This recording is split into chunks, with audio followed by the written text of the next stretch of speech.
Kita punya keluarga yang luar biasa, kita dicintai Tuhan luar biasa. Amin. Silakan duduk Bapak Ibu. Kita mau buka persekutuan doa pagi hari ini dalam nama Bapa dan Putra dan Roh Kudus. Amin. Bapa yang penuh kasih, Bapa yang bertahta dalam kerajaan surga. Syukur dan terima kasih Tuhan. Pagi hari ini Engkau kumpulkan kami di tempat ini. Kami boleh bersekutu bersama. Kami boleh memuji dan menyembah-Mu bersama Tuhan. Sebuah anugerah yang besar buat setiap kami Tuhan. Engkau sediakan sebuah keluarga yang besar dan baru untuk kami Tuhan. Walaupun kami tahu Tuhan, terkadang kami ada di sini dengan berbagai situasi dan kondisi kami, Bapa. Tapi kami percaya dengan keluarga kerajaan Allah yang sudah Engkau berikan buat setiap kami.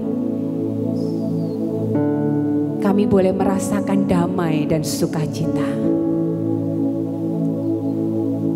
Dan saat ini Tuhan, kami ingin dan memohon Engkau boleh memberkati setiap keluarga kami Tuhan. Kami mau rasakan berkat-Mu yang tidak pernah habis dalam keluarga kami. Ini pujian kami Tuhan. Kiranya Tuhan berkenan memberkati rumah keluargaku. Amin. Apa yang telah Tuhan berkati, diberkatilah untuk selamanya. Kiranya Tuhan berkenan. Kiranya Tuhan berkenan memberkati rumah keluargaku. Apa yang telah Tuhan berkati, diberkatilah untuk selamanya. Sebab Tuhan melindungi, Tuhan menyinari dengan wajah-Nya, memberi kasih karunia, damai sejahtera. Tuhan Yesus berkati. Amin Tuhan. Kami boleh merasakan berkat-Mu untuk keluarga kami Tuhan. Kalaupun saat ini Tuhan, kami punya berbagai masalah dan pergumulan dalam keluarga kecil kami maupun keluarga besar kami Tuhan. Tapi kami mau percaya Tuhan, bahwa di dalam Engkau, bersama dengan-Mu, apapun persoalan dan apapun keadaan kami, semuanya boleh Kau selesaikan dengan cara-Mu Tuhan. Karena kami tahu Tuhan, bahwa Engkau akan memberikan yang terbaik untuk setiap keluarga kami Tuhan. Terima kasih Tuhan.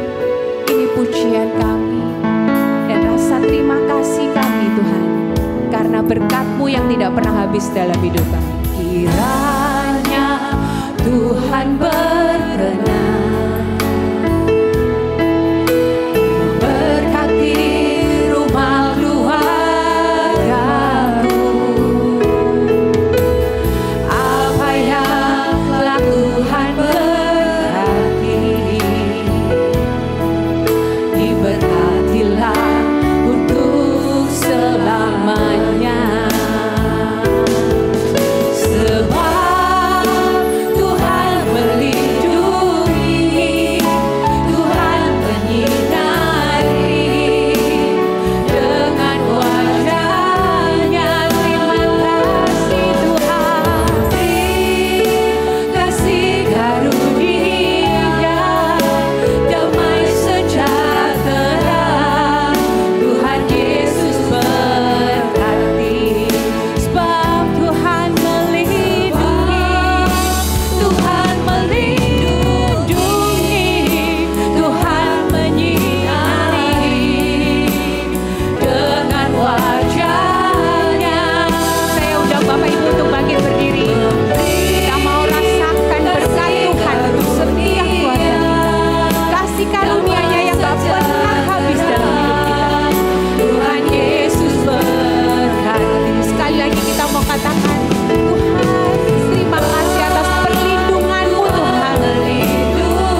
boleh merasakan Engkau ada di tempat ini Tuhan. Yesus, terima kasih. Hanya ini yang bisa kami sampaikan kepadamu ya Tuhan. Rasa cintamu yang begitu luar biasa boleh kami rasakan di setiap pribadi kami Tuhan. Terima kasih Yesus, terima kasih. Terima kasih Yesus, Yesus, terima kasih. Oh yeah. Oh, thank you Jesus. Terima kasih. Terima kasih Tuhan buat cintamu, buat penyertaanmu Yesus.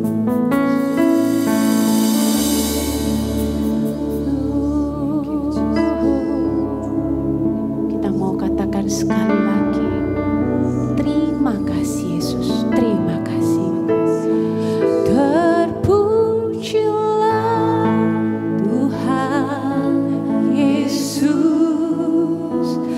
ditinggikan di atas pujian, dari dalam lubuk hatiku ku sujud dan berterima kasih. Dari dalam lubuk hatiku, dari dalam lubuk hatiku ku sujud dan berterima kasih. Haleluya. Puji nama Tuhan. Kami boleh merasakan sukacita yang luar biasa. Masih mau merasakan cinta Tuhan? Amin. Siapa yang masih merasakan jatuh cinta sama Tuhan? Semua pasti, amin. Yo, kita mau naikkan pujian ini yang pasti dengan semangat luar biasa, amin. Yo. Aku jatuh cinta kepadamu Yesus, yang berikan kuat dan kemenangan.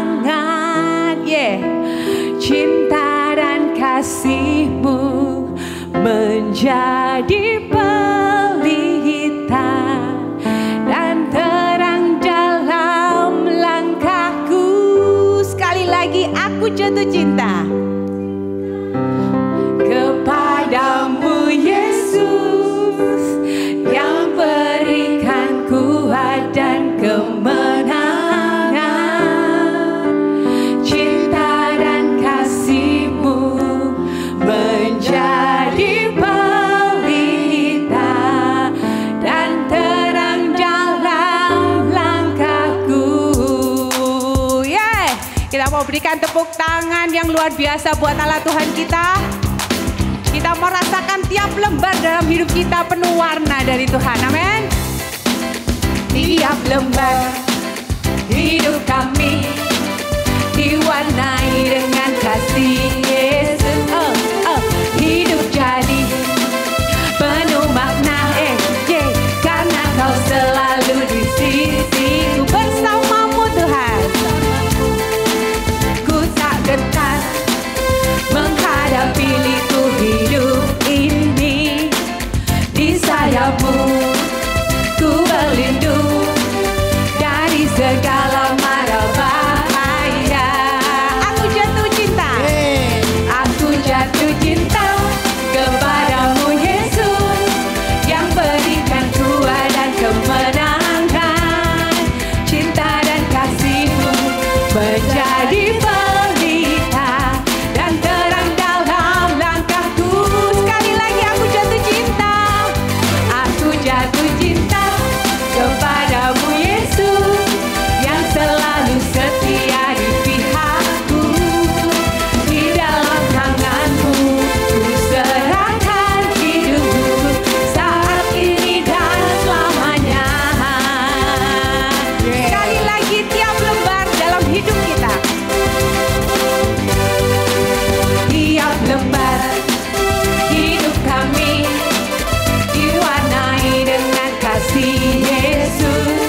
cinta.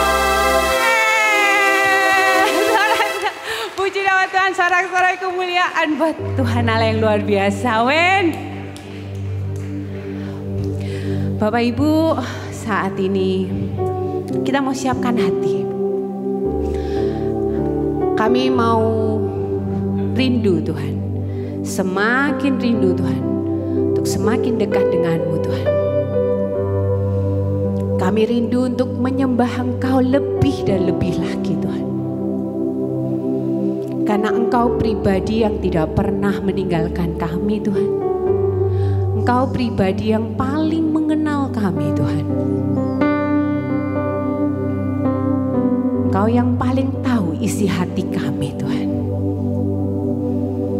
Kami rindu untuk menyembah-Mu saat ini Tuhan. Ini hati kami Tuhan, yang kami persembahkan, kami siapkan untuk Engkau Bapa. Engkau tahu di hatiku ada sejuta rindu untuk selalu bersamamu Yesusku. Izinkanku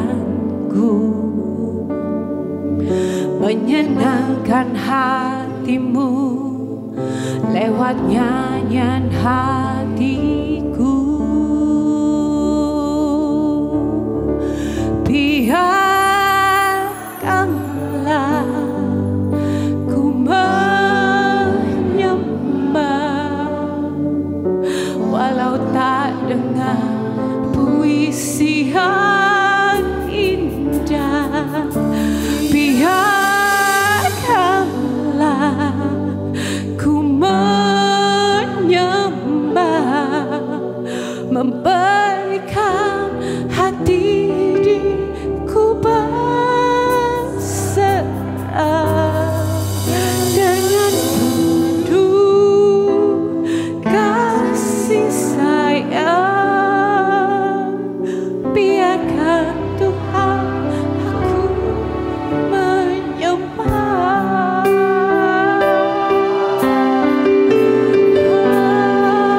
Tuhan, ini sembah kami, oh ya. Engkau tahu di hatiku ada sejuta rindu untuk selalu bersamamu Yesusku. Izinkanku menyenangkan hatimu lewat nyanyian hatiku. Biarlah ku menyembah walau tak dengar puisi yang indah. Biarlah ku menyembah, memberikan hati ini ku berserah dengan penuh kasih sayang. Biarkan Tuhan aku menyembah. Mari Bapak Ibu rasakan lebih dalam lagi setiap kata dari penyembahan ini. Saya mau umat yang menyanyikan setiap liriknya.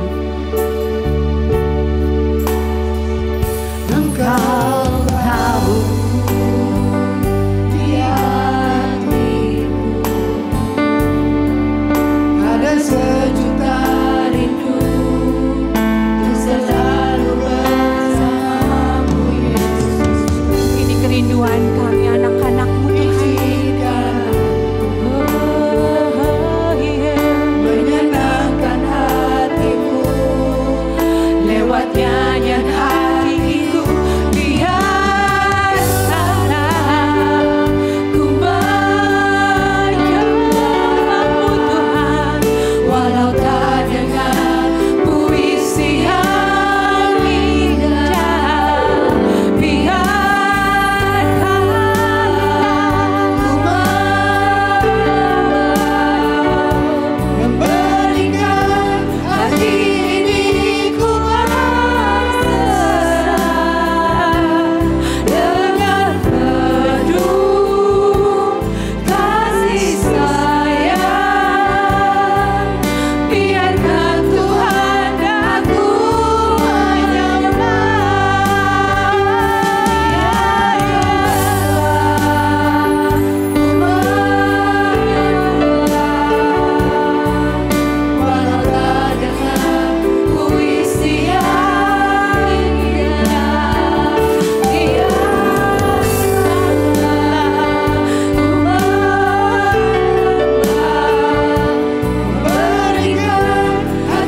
Terima kasih Tuhan.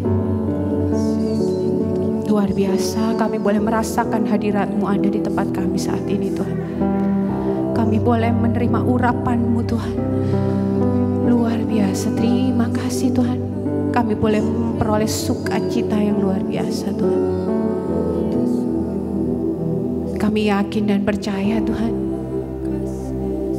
sepulang dari tempat ini kami akan memperoleh kelegaan yang luar biasa dari Engkau Bapa. Saat ini kami boleh siap untuk menerima firman-Mu Tuhan. Kami siap dengan hati kami Tuhan, untuk mendengarkan apa yang ingin Engkau sampaikan Tuhan, melalui hamba-Mu Ibu Yovita Tuhan. Berbicaralah kepada setiap kami Tuhan, agar apapun yang akan kami peroleh hari ini Bapa, benar-benar menjadi bekal buat kami secara pribadi. Dan kami boleh menjadi berkat buat setiap orang yang ada di sekitar kami. Beracaralah Tuhan, kami serahkan seluruh rangkaian acara ini di dalam tangan-Mu. Karena Engkaulah Tuhan Allah di atas segala-galanya. Amin. Terima kasih. Shalom Bapak Ibu yang terkasih. Tema hari ini adalah kita diciptakan untuk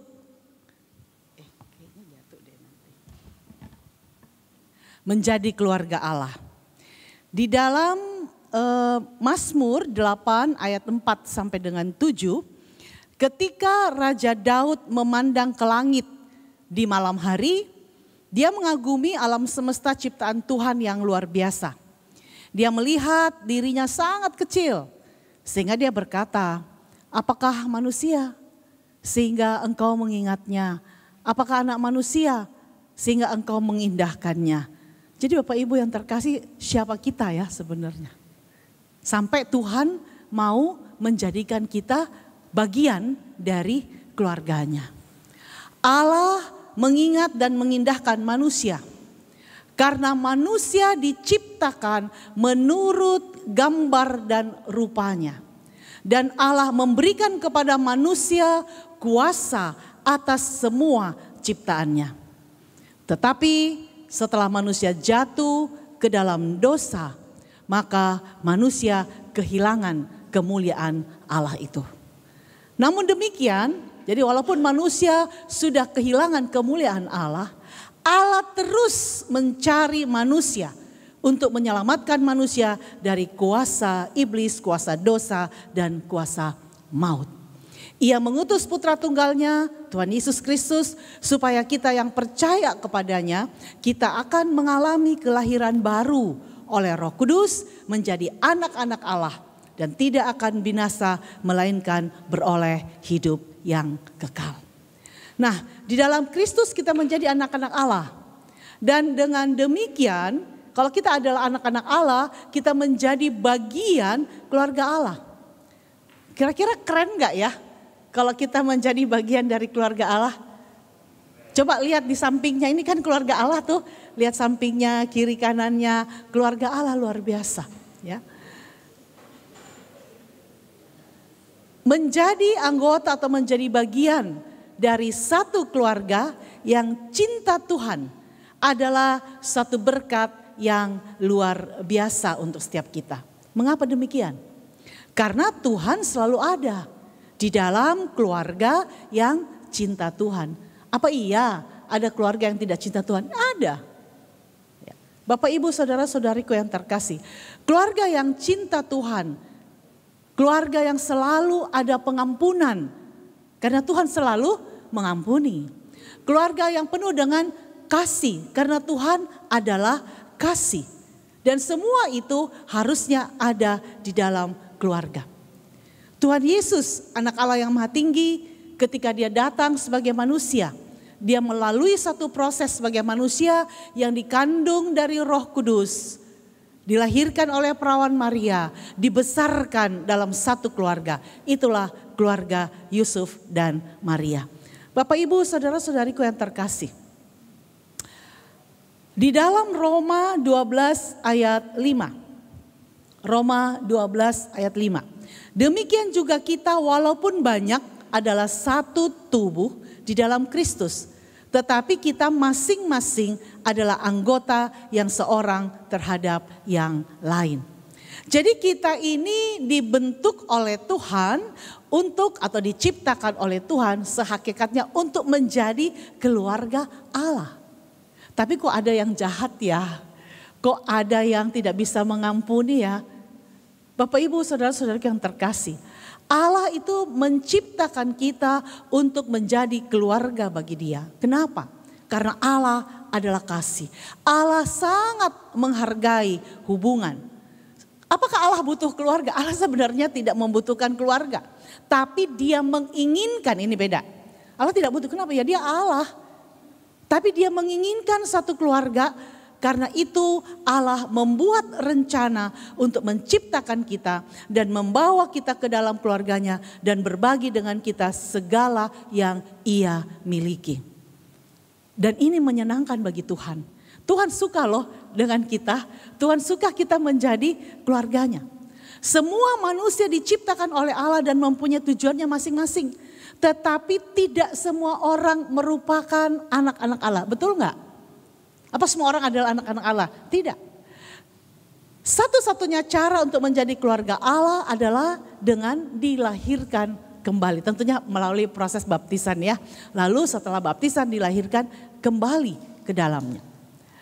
Yohanes 3, tertulis di situ ya, ayat 3, lalu ayat 5 sampai dengan 7 ya saya bacakan. Yohanes 3 ayat 3 dan ayat 5 sampai dengan 7. Yesus menjawab katanya, Aku berkata kepadamu, sesungguhnya jika seorang tidak dilahirkan kembali, ia tidak dapat melihat kerajaan Allah. Jawab Yesus, aku berkata kepadamu, sesungguhnya jika seorang tidak dilahirkan dari air dan roh, ia tidak dapat masuk ke dalam kerajaan Allah. Apa yang dilahirkan dari daging adalah daging, dan apa yang dilahirkan dari roh adalah roh. Janganlah engkau heran, karena aku berkata kepadamu, kamu harus dilahirkan kembali. Kalau Allah menjadikan kita bagian dari keluarganya, di mana Allah adalah roh, maka kita pun harus dilahirkan kembali di dalam roh. Kenapa? Agar kita sama dengan Allah. Allah berada pada dimensi roh. Kita masih berada pada dimensi daging. Maka kadang-kadang tidak match dengan Tuhan. Ya frekuensinya nggak sama. Harusnya kita menyamakan frekuensi kita dengan Tuhan yang adalah roh itu. Kita menjadi bagian keluarga manusia melalui kelahiran kita yang pertama. Tapi kita menjadi anggota keluarga Allah melalui kelahiran kita yang kedua. Yaitu dilahirkan kembali. Dilahirkan dari roh. Ya. Bapak ibu saudara-saudara yang terkasih. Undangan untuk menjadi keluarga Allah itu bersifat universal. Tapi ada syaratnya. Ada satu syaratnya. Yaitu iman di dalam Kristus. Ya, Galatia 3 ayat 26. Sebab kamu semua adalah anak-anak Allah karena iman di dalam Yesus Kristus. Keluarga kita secara rohani, ada dua keluarga berarti kan? Ada keluarga jasmani, ada keluarga rohani. Lebih penting yang mana? Dua-duanya penting. Kalau disuruh pilih, penting yang mana? Keluarga secara rohani atau keluarga secara jasmani? Nah, bingung nih kita. Ya. Tapi kita lebih ngabotin yang mana? Beratin yang mana? Keluarga secara jasmani atau keluarga secara rohani? Ya, lebih berat yang jasmani ya. Nah, keluarga kita secara jasmani itu juga merupakan pemberian Allah yang mengagumkan. Tetapi mereka bersifat sementara dan rapuh, mudah pecah. Ya seringkali pecah karena perceraian, karena jarak, karena menjadi tua, dan yang pasti karena kematian. Betul nggak?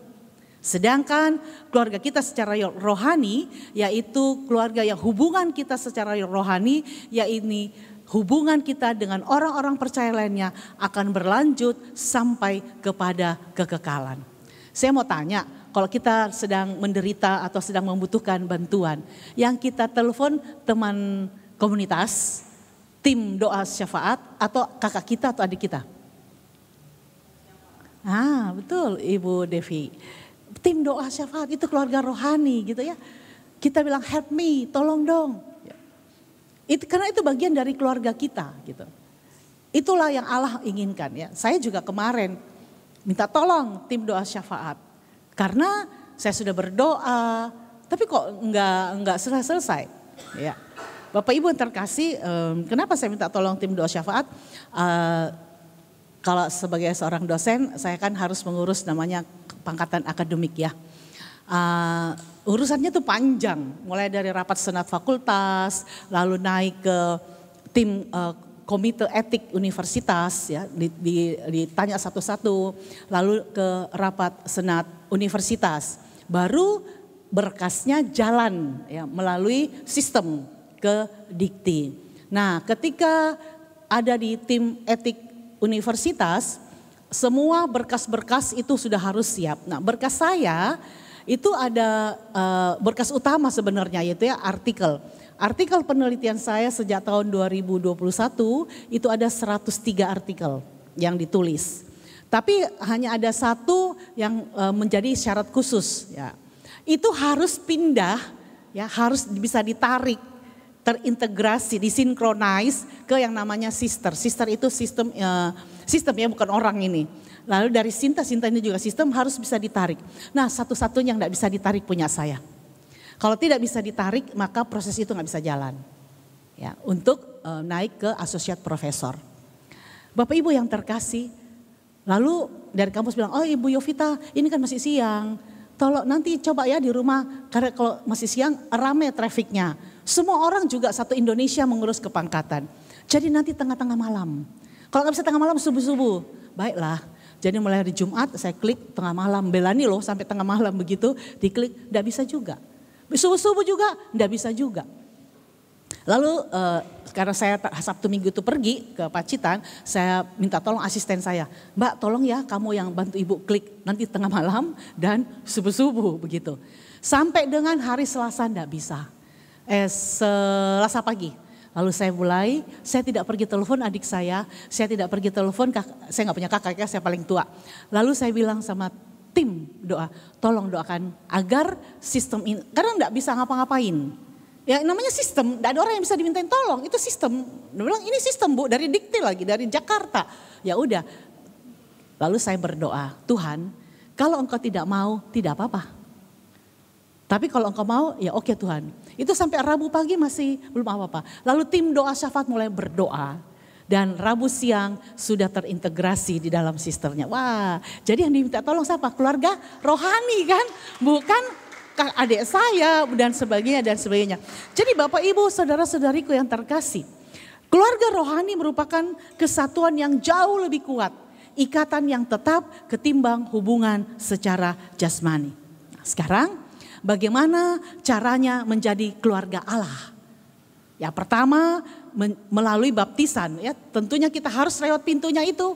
Melalui baptisan kita masuk menjadi bagian dari keluarga Allah. Baptisan mempunyai makna masuknya kita dalam keluarga Allah. Baptisan menunjukkan bahwa kita adalah bagian dari keluarga Allah. Jadi keluarga kita secara rohani bahkan lebih penting ketimbang keluarga kita secara jasmani. Karena keluarga rohani tersebut akan berlangsung selamanya di dalam kehidupan kita.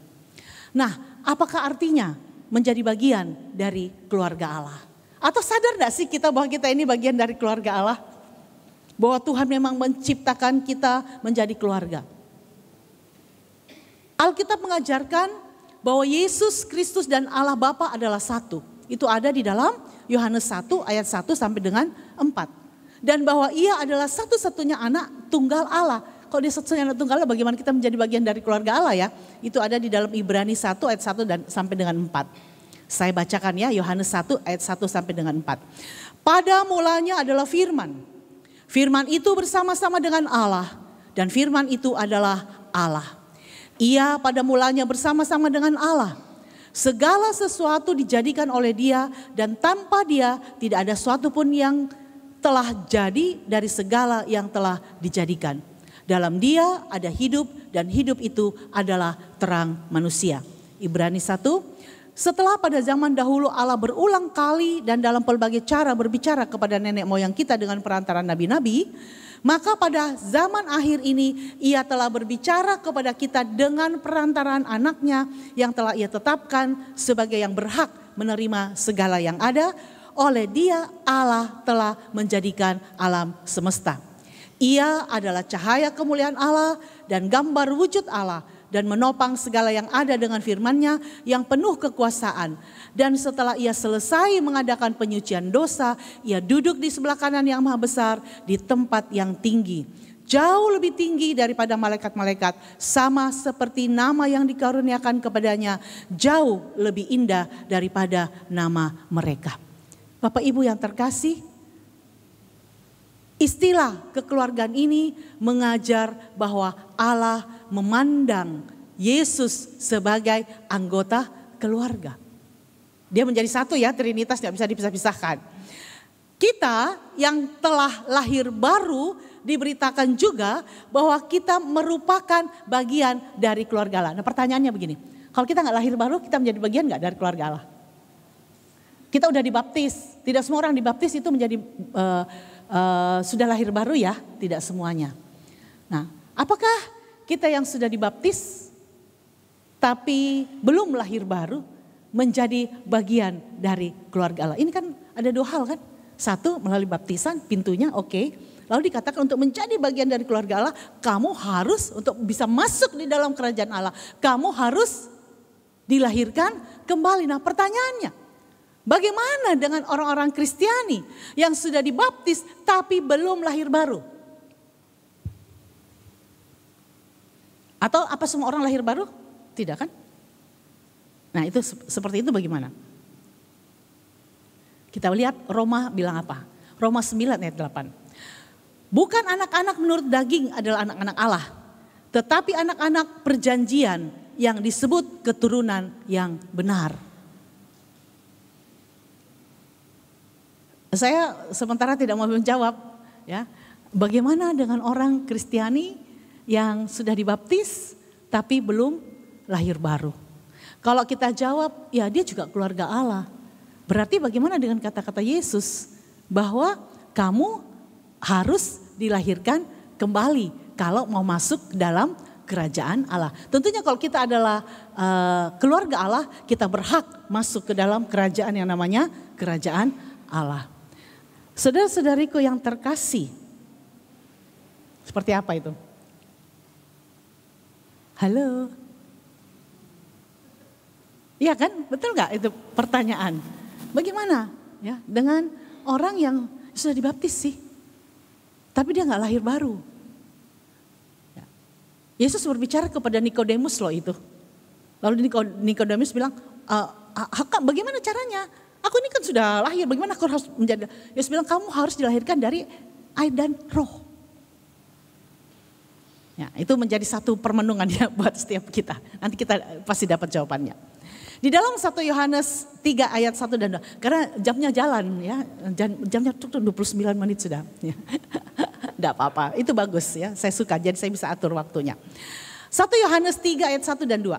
Lihatlah betapa besarnya kasih yang dikaruniakan Bapa kepada kita, sehingga kita disebut anak-anak Allah, dan memang kita adalah anak-anak Allah.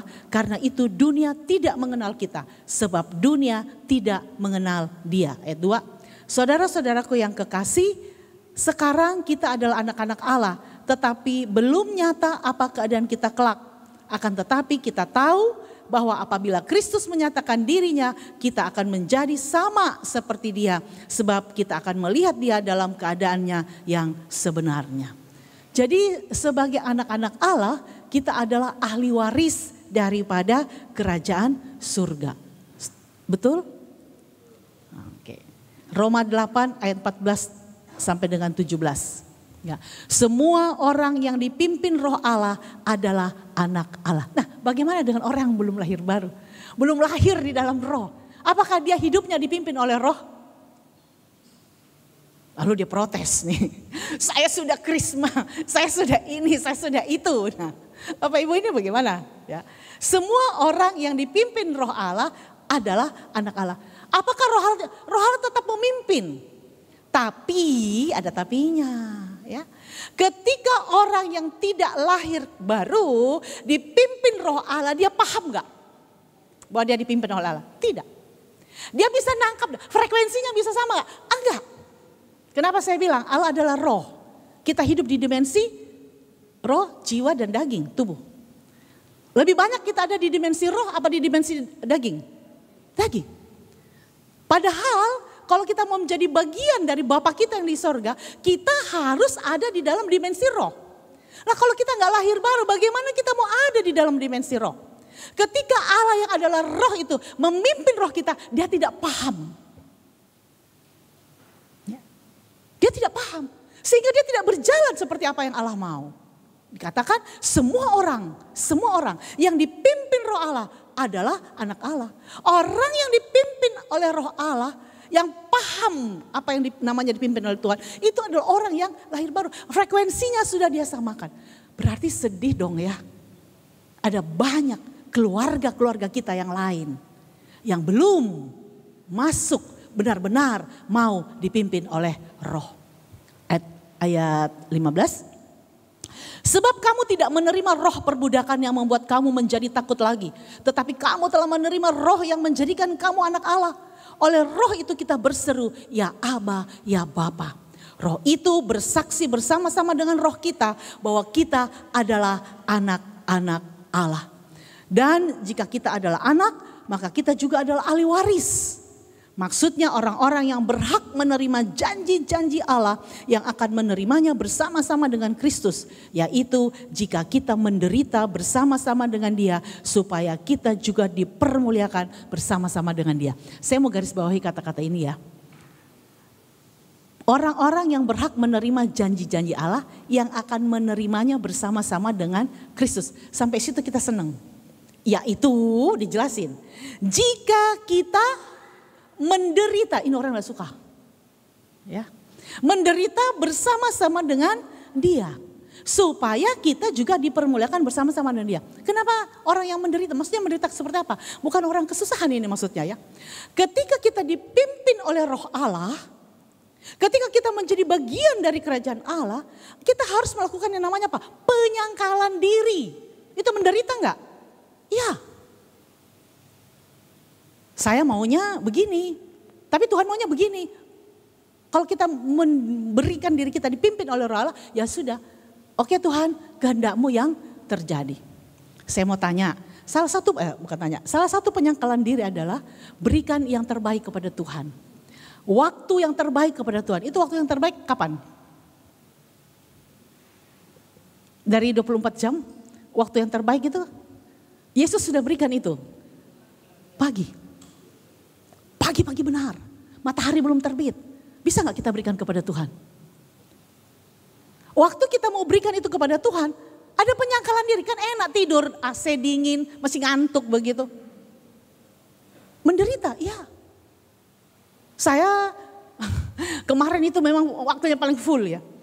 Ngajar 2 kelas, pelayanan 3, gila, sampai malam. Lalu saya bilang, Tuhan saya belum buat yang di PDKK Villa. Tadi malam saya di HKY, lalu pulang. Di HKY kalau pulang itu kan udah ada orang pasti, Bu tanya, sampai pulang jam 10. Sampai rumah setengah 11. Terus saya bilang, Tuhan badanku udah tahan. Tapi ini materinya belum selesai. Besok ini Tuhan jam 10, berarti dari rumah saya harus jam 9. Walaupun lewat tol harus jam 9 saya berangkat dari rumah. Saya kerjakan, enggak tahan, enggak kuat badan saya. Lalu saya tutup, Tuhan tolong saya besok harus selesai. Pagi-pagi bangun, jam berapa saya tidur? Jam 12 baru tidur. Ya karena sudah enggak tahan badan saya harus tidur. Bangun jam berapa? 3:30 Bapak Ibu. Kenapa? Karena kami punya praise and worship jam 4 pagi. Kalau dipilih, saya mau pilih, ya lebih baik saya nggak usah bangun, kan ada alasan Tuhan kemarin nyiapin materi gitu ya. Tapi tidak, itu menderita. Bangun lalu praise and worship sampai jam 5. Memberikan yang terbaik kepada Tuhan itu ada pengorbanan di dalamnya. Kenapa? Karena mau nangkap apa yang Tuhan mau begitu. Saudara-saudari kan terkasih. Jam 5 dan seterusnya lalu baru selesai renungan jam berapa? 9 kurang 15. Mandi cepat-cepat. Balap lewat tol. Sampailah di sini walaupun sedikit terlambat. Saudara-saudari yang terkasih, ada penyangkalan diri di dalamnya. Ketika kita mau memberikan yang terbaik kepada Tuhan, yang dimaksud menderita itu di situ ya. Apapun yang kita inginkan, kalau Tuhan tidak mau, ya sudah, tidak apa-apa. Namanya dia adalah bosnya, dia adalah bapaknya, dia adalah komandan di dalam kehidupan kita. Jadi meskipun Yesus Kristus dijuluki sebagai satu-satunya anak tunggal Allah, tetapi kita sebagai anak-anak Tuhan, orang-orang percaya disebut sebagai anak yang lahir ke dalam keluarga Allah yang perlu bertumbuh dewasa dalam iman. Ya, itu ditulis di dalam Efesus 4 ayat 11 dan 16. Dan sebagai anak dan ahli waris yang diangkat ke dalam keluarga Allah. Wow. Ini mungkin kita agak sedikit kurang paham kalau kita masih dalam kondisi kayak gini. Tapi tunggu, nanti waktu kita begini, sebentar lagi kita boarding. Semua kita punya tiket kan? Tiket pulang ke surga ya. Lalu yang boarding duluan enggak tahu, kan begitu kan? Sudah boarding ya siap-siap begitu, itu baru kita paham. Apa yang namanya kasih karunia. Itu baru kita paham apa yang namanya ahli waris. Itu baru kita paham dunia dan seluruh isinya yang membuat hati kita jauh dari Tuhan. Itu tidak menarik. Asal Tuhan tidak bilang begini, terlambat sudah kau datang padaku. Waduh gawat kalau Tuhan nyanyi begitu ya. Kita bilang Tuhan tolong Tuhan perpanjang usiaku. Tuhan bilang tidak, terlambat sudah ya. Jadi itu baru kita mengerti ketika kita ada di kondisi seperti itu. Tapi sebelum ada di kondisi itu, apa yang harus kita lakukan? Kasih karunia Allah yang tidak terbatas serta kemurahannya itu terus diungkapkan di dalam Efesus 1 ayat 5 dan 6. Yang berkata bahwa ia menebus orang berdosa yang dalam kasih telah menentukan kita dari semula oleh Yesus Kristus untuk menjadi anak-anaknya sesuai dengan kerelaan kehendaknya. Supaya terpujilah kasih karunia-Nya yang mulia yang dikarunikannya kepada kita di dalam Dia yang dikasihinya. Jadi sebagai anak-anak Allah, warisan apa yang akan kita terima? Kalau di dunia warisannya jelas ya. Kalau sebagai anak-anak Allah apa warisannya? Ya kerajaan Allah tentunya. Dan itu warisan yang termahal di dalam kehidupan kita. Beberapa waktu yang lalu saya tuh bilang begini sama Tuhan. Tuhan umurku ini kan udah 61. Rata-rata usia orang Indonesia kalau perempuan itu 68. Ini hasil survei ya. Kalau laki-laki 66. Ya. Tapi Alkitab 70, kalau kuat 80. Nah umur saya kan 61. Kalau sesuai dengan survei kan tinggal 7 tahun kan begitu. Lalu saya bilang sama Tuhan. Tuhan apa yang harus saya lakukan agar saya boleh pulang dan tinggal bersama denganmu, menjadi bagian dari keluargamu? Jawabannya Tuhan simple, bersihkan dirimu, ya, membersihkan jiwa. Lalu saya dikasih gambaran jiwa yang ada totol-totolnya. Nah, tahu totol-totol ya? Ada putih, seperti selembar kain putih, terus ada totol-totol. Totol-totol itu dosa-dosa kita. Tapi Bapak Ibu, saya masih, oke, baik Tuhan. Nah kemarin ketika saya misa di gereja kapal di Pacitan, saya masuk di gereja, saya lihat ini apa ya, kenapa ada salib kayak begini. Ya, salibnya itu aneh ya, korpusnya yang aneh, bukan salibnya. Salibnya tetap biasa. Korpusnya itu semuanya totol-totol. Ya, saya lihat ini dari apa ini, terus saya foto kan, saya gedein. Semuanya hitam, tidak kelihatan mukanya orang. Terus saya bilang Tuhan ini apa maknanya? Saya nggak tahu. Ini apa makna salib ini Tuhan? Tuhan bilang apa? Itu lihat totol-totolnya adalah semua dosa-dosamu. Semua dosa-dosa manusia seluruh dunia aku tanggung di atas kayu salib. Aku sudah bayar lunas di atas kayu salib agar engkau dapat menjadi keluarga Allah. Wow, saya baru paham. Tuhan ternyata luar biasa mengasihi setiap kita. Jadi Bapak Ibu saudara-saudariku yang terkasih. Di dalam Matius 25 ayat 34. Dan raja itu akan berkata kepada mereka yang di sebelah kanannya, mari hai kamu yang diberkati oleh Bapakku, terimalah kerajaan yang telah disediakan bagimu sejak dunia dijadikan. Jadi kita memang sudah dipanggil sejak dahulu kala untuk menjadi bagian dari keluarga Allah. 1 Tesalonika 2 ayat 12, banyak sekali ayat-ayatnya ya. Dan meminta dengan sangat supaya kamu hidup sesuai dengan kehendak Allah yang memanggil kamu ke dalam kerajaan dan kemuliaannya. Bapak Ibu yang terkasih, menjadi bagian dari keluarga Allah itu berkat enggak? Bisa dinilai enggak berkatnya? Enggak ya. Jadi berkat rohani ini tak terbatas, kekal dan berdiam di dalam Kristus. Dan oleh karena kasih karunia Allah kita diberi berkat-berkat itu sebagai anak-anaknya. Sebagai anak jasmani tentunya kita akan menerima warisan yang ditinggalkan oleh orang tua kita. Tetapi di dalam rencana Allah, anak-anak Tuhan, umat percaya telah memperoleh imbalan warisannya karena dapat menikmati perdamaian dengannya melalui pengorbanan Yesus di atas kayu salib. Makanya itu hitam sekali. Saya bilang aduh Tuhan, hitam sekali engkau ya. Pernah lihat salib hitam? Yang terdiri dari, kalau menurut penjelasan Romonya, pastornya, Romo Yudi ya, pastor parokinya, itu terdiri dari merpati-merpati. Tapi saya tidak lihat merpati itu. Ya, hitam semuanya. Dan itu harga yang Tuhan bayar buat kita. Untuk kita masuk menjadi keluarga Allah. Jadi menjadi anggota keluarga Allah adalah berkat terbesar. Sadar gak kita? Itu berkat terbesar yang dilimpahkan atas kita. Yang seharusnya menimbulkan keharuan dan cinta yang mendalam. Kalau kita menyadari ini kita akan semakin mencintai Tuhan. Kita tidak mampu melakukan apapun juga untuk melayakkan diri kita menerima kasih itu. Menerima kemurahan itu. Menerima kasih karunia-Nya. Tapi kita dipanggil oleh Tuhan menjadi putra putri Allah yang hidup. Mau menerima undangannya? Syaratnya tadi kita sudah melewati syarat pertama. Ada 2 syarat ya. Syarat pertama baptisan. Yes, kita udah lewatin. Syarat kedua lahir baru ya. Nah, kita harus mencari itu ya. Tuhan Yesus menunjukkan keluarga rohani adalah murid-muridnya. Syaratnya apa? Syaratnya apa? Setelah kita lewatin yang kedua, ada lagi syaratnya. Matius 12 ayat 50. Sebab siapapun yang melakukan kehendak Bapakku di sorga, dialah saudaraku laki-laki, dialah saudaraku perempuan, dialah ibuku. Ya. Jadi apa yang menjadi kehendak Allah Bapa yang harus kita lakukan adalah kehendak Bapa di surga.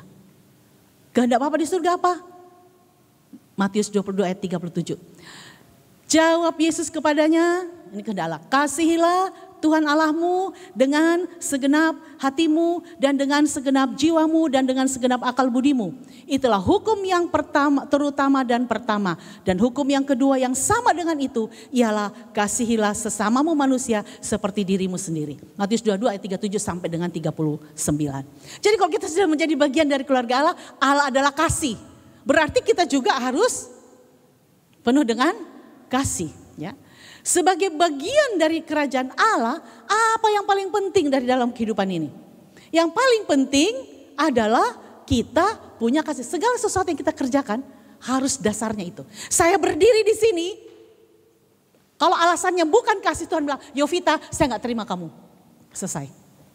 Lihat Matius 7 ayat 21 sampai 23. Bukan orang yang bilang Tuhan Tuhan akan masuk ke dalam kerajaan surga. Melainkan mereka yang melakukan kehendak Bapakku. Pada hari-hari terakhir akan banyak orang datang kepadaku dan berkata, Tuhan, bukankah kami bernubuat demi namamu, mengusir setan demi namamu, dan mengadakan banyak mujizat demi namamu. Pada waktu itulah aku akan berterus terang kepada mereka. Aku akan berkata, aku tidak mengenal engkau. Enyahlah daripadaku, hai kamu sekalian pembuat kejahatan.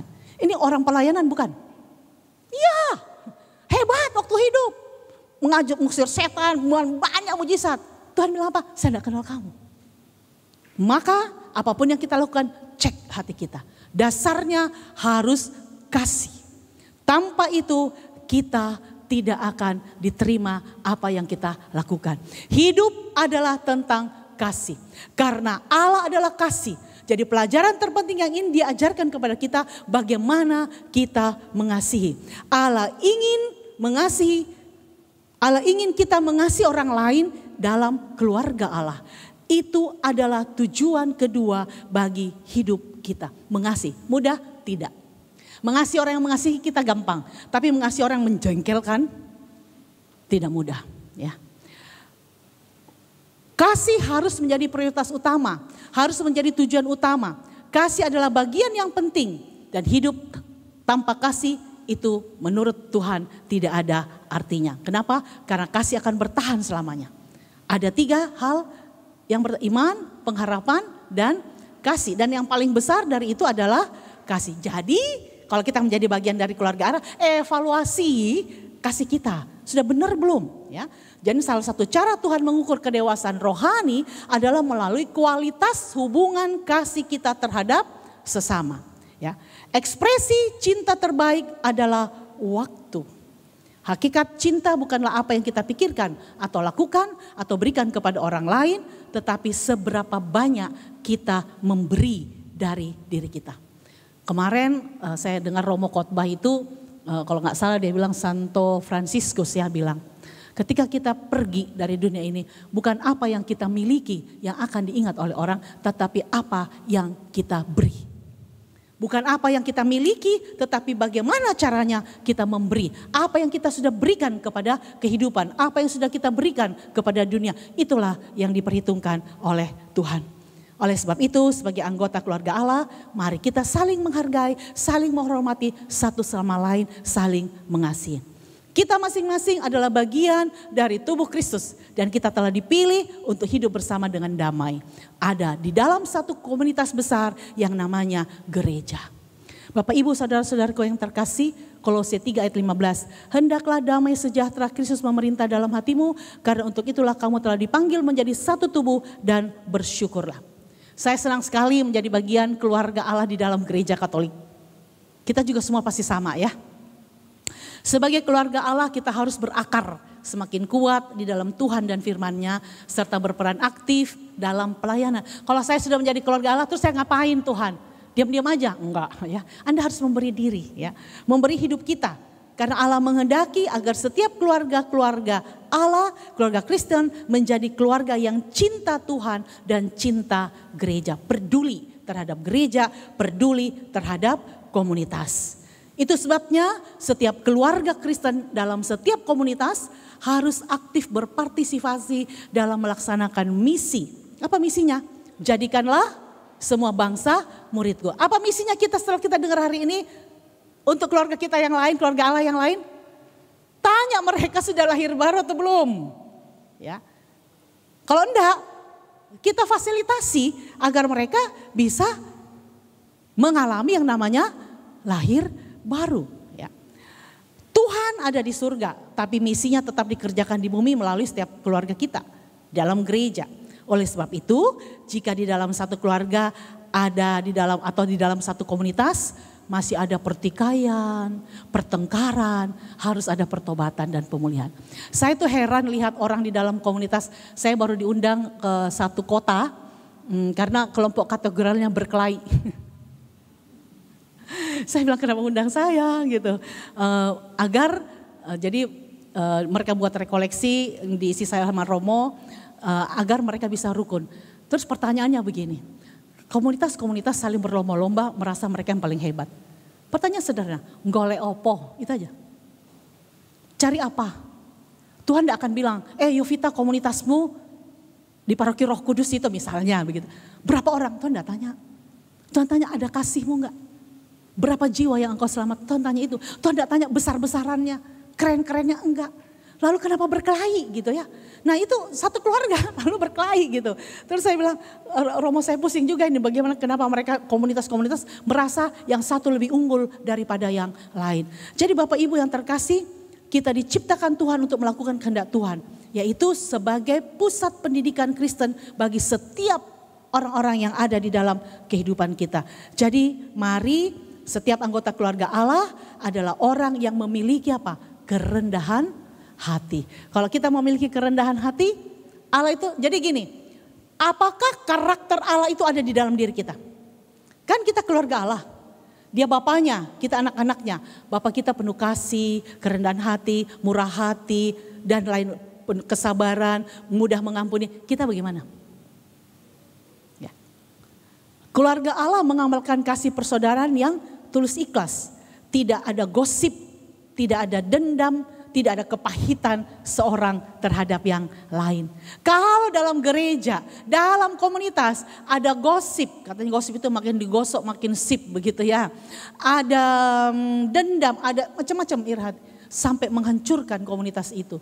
Pertanyaannya, benarkah saya keluarga Allah? Yesus waktu hidup tidak takut loh disaingin. Yohanes Pembaptis tidak takut loh disaingin. Tapi bagaimana dengan kita ya? Jadi jika kita hidup sebagai keluarga Allah, maka Allah sebagai Bapa pasti akan memperhatikan dan menjamin kehidupan kita. Baik secara pribadi maupun sebagai keluarga. Kenapa? Karena kita adalah anak-anaknya. Gampang ceknya kok. Yakin bahwa Anda semuanya dan saya adalah keluarga Allah? Yakin. Masih khawatir enggak? Masih khawatir enggak? Masih punya kekhawatiran dalam hidup enggak? Masih ya. Berarti kita enggak percaya sama Bapa. Kan dibilang enggak boleh khawatir kan? Kesusahan sehari cukuplah sehari. Kita percaya enggak tuh? Kita percaya enggak dengan firman-Nya? Percaya, tapi kenapa khawatir? Ya, Bapak Ibu saudara-saudara yang terkasih. Apa yang harus kita lakukan sebagai bagian dari keluarga Allah? Taat. Itu aja. Ketaatan kepada kehendak Allah itu akan selalu menjadi bagian daripada anak-anak Tuhan. Mari saudara-saudara yang terkasih, ada PR buat kita yang besar. Apa PR-nya? Kalau dibaptis, semua sudah dibaptis. PR-nya yang kedua, jadikan semua orang lahir baru. Ajak mereka untuk lahir baru. Dan persekutuan doa ini menjadi sarana yang baik untuk mengajak umat mengalami yang namanya lahir baru. Agar kita sungguh-sungguh boleh masuk ke dalam kerajaan Allah. Karena Allah itu adalah Allah yang roh. Maka kerajaannya adalah kerajaan roh. Bukan kerajaan yang ada dagingnya sama sekali. Amin. Mari kita heningkan hati. Allah Bapa yang Maha Pengasih. Bapa yang kami sapa dan sembah di dalam nama Yesus Kristus. Kami bersyukur kepadamu karena kasih-Mu dan cinta-Mu di dalam hidup kami. Kami bersyukur karena Engkau memanggil kami. Engkau menjadikan kami sebagai bagian dari keluarga-Mu. Terima kasih untuk anugerah yang luar biasa ini Tuhan. Tapi kami juga sedih Tuhan. Karena ada begitu banyak orang yang menolak panggilan-Mu. Yang menolak untuk menjadi bagian dari keluarga-Mu. Bantu setiap kami Tuhan, agar kami boleh menjadi saluran berkat bagi orang-orang di sekitar kami. Untuk mereka boleh memahami Engkau, untuk mereka boleh datang kepadamu, untuk mereka boleh mengalami yang namanya lahir kembali. Tuhan, kami sudah mengalami yang namanya kelahiran kembali. Kami juga rindu orang-orang yang ada di dalam sekeliling kami, orang-orang yang ada di paroki kami, orang-orang yang ada di dalam komunitas kami Tuhan. Mengalami kelahiran kembali. Agar kami boleh layak disebut anak-anak Allah yang maha tinggi. Berikan hikmat marifat-Mu kepada setiap kami. Khususnya kepada setiap pengurus dari persekutuan doa ini Tuhan. Agar mereka boleh merancangkan kegiatan, merancangkan acara sedemikian rupa. Sampai orang boleh paham dan mengerti. Bahwa kelahiran kembali itu penting bagi Engkau. Terima kasih banyak Bapa. Tingkap langit berkat-Mu selalu terbuka untuk turun memberkati dan melindungi setiap kami. Engkau menyinari kami dengan wajah-Mu dan memberikan kami kasih karunia-Mu. Engkau menghadapkan wajah-Mu kepada setiap kami dan memberikan kami damai sejahtera-Mu.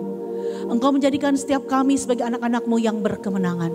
Bahkan anak keturunan kami Bapa akan menjadi anak-anak yang berkemenangan.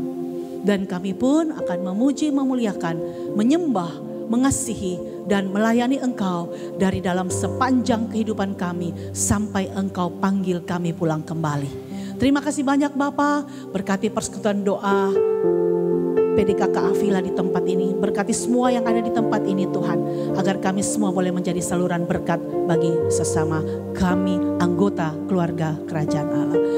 Semua doa, harapan dan cinta kami ini kami naikkan dan panjatkan dengan perantaraan-Mu Yesus yang adalah Tuhan dan Juru Selamat kami. Kemuliaan kepada Bapa dan Putra dan Roh Kudus seperti pada permulaan, sekarang, selalu dan sepanjang segala abad. Amin. Bapa, Putra, Roh Kudus. Tuhan Yesus memberkati. Terima kasih Bu Yovita atas firman Tuhan yang sudah dibawakan, sungguh luar biasa. Baik Bapak Ibu, Saudara yang dikasihi Tuhan, mari saat ini kita akan mempersembahkan yang terbaik untuk Tuhan melalui persekutuan doa Avila ini.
Kita perhatikan beberapa pengumuman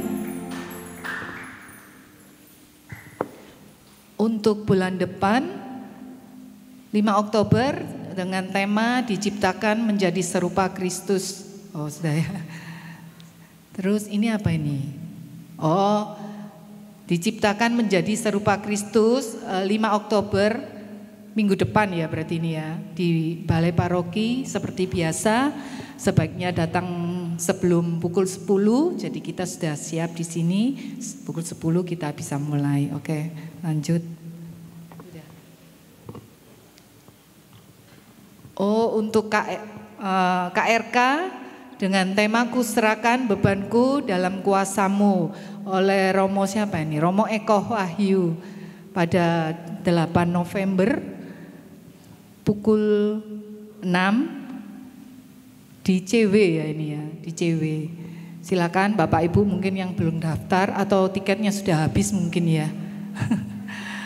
Jangan lupa. Oke, silakan lanjut.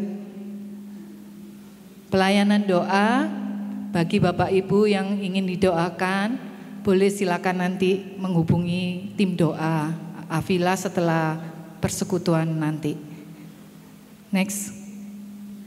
Wanita Berhikmat Katolik, ini khusus edisi khusus ya yang akan diadakan 24 sampai 26 Januari. Kuota sangat terbatas dengan biaya 1.800.000. Ini bagaimana kita menjadi wanita yang seturut dengan kehendak Tuhan. Boleh next lanjut. Yang ulang tahun? Ada yang berulang tahun dari minggu kemarin sampai hari ini? Silakan maju, mau didoakan. Ada ya, oke. Oke, lanjut. Mari kita mau tutup persekutuan kita pada... Oh ada, silakan maju.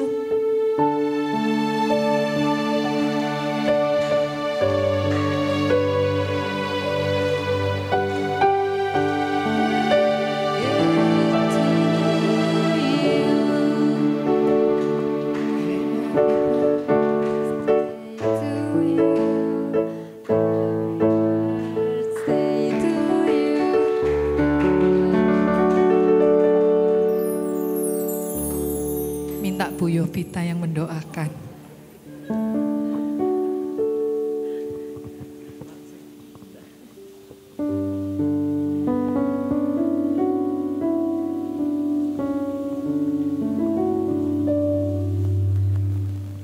Baik ya, mari kita berdoa buat Ibu Yeni. Dalam nama Bapa dan Putra dan Roh Kudus, amin. Allah Bapa yang Maha Pengasih, Bapa yang luar biasa, Bapa yang telah menciptakan Ibu Yeni beberapa tahun yang lalu. Tuhan, Kau lihat seluruh keberadaannya. Kami bersyukur untuk usia yang Kau berikan kepadanya. Kami bersyukur untuk kesehatan, untuk pelayanan, untuk cintanya kepadamu. Tingkap langit berkat-Mu akan selalu terbuka untuk turun memberkati dan melindungi dia. Engkau menyinari Ibu Yeni dengan wajah-Mu dan memberikan ia kasih karunia-Mu. Engkau menghadapkan wajah-Mu kepadanya dan memberikan dia damai sejahtera-Mu. Engkau memberkatinya secara berkelimpahan. Bahkan anak keturunannya Tuhan akan menjadi anak-anak yang berkemenangan. Jadikan Ibu Yeni buah hati kesayangan-Mu, agar sukacitanya di dalam ulang tahunnya ini boleh melimpah di dalam Engkau. Terima kasih banyak Bapa. Jadikan ia berkat dimanapun Engkau taruh dia. Entah di rumahnya, di keluarganya, atau di tengah-tengah komunitas di mana Engkau taruh dan tempatkan ia Tuhan. Biarlah ia boleh menjadi hadiah yang berharga buat semua orang yang dia jumpai. Terima kasih banyak Bapa. Semua doa, harapan dan cinta kami ini kami mau naikkan dan panjatkan dengan perantaraan-Mu Yesus yang adalah Tuhan dan Juru Selamat kami. Amin. Bapa dan Putra dan Roh Kudus.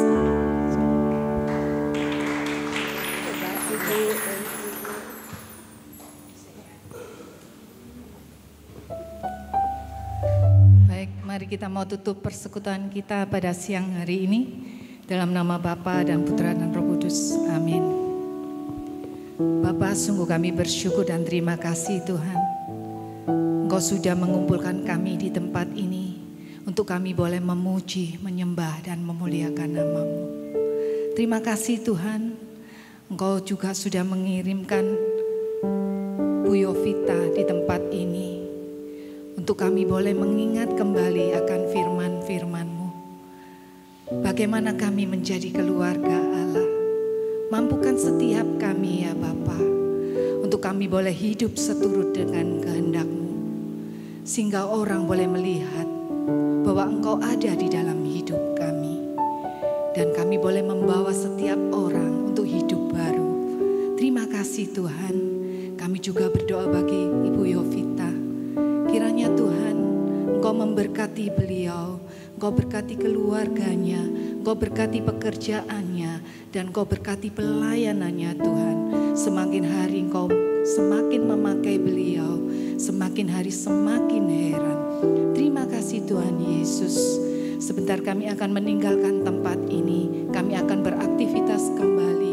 Kiranya Tuhan, kami mohon penyertaan-Mu dimanapun kami berada Tuhan. Kami sungguh percaya Tuhan, Engkau juga menyertai setiap langkah kami. Terima kasih Tuhan Yesus, terima kasih.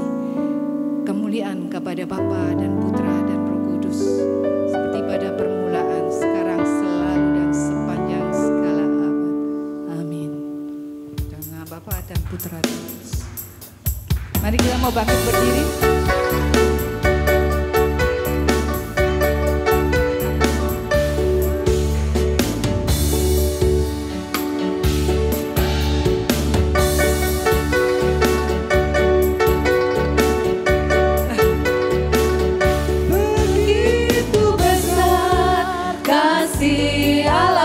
Kita diberkati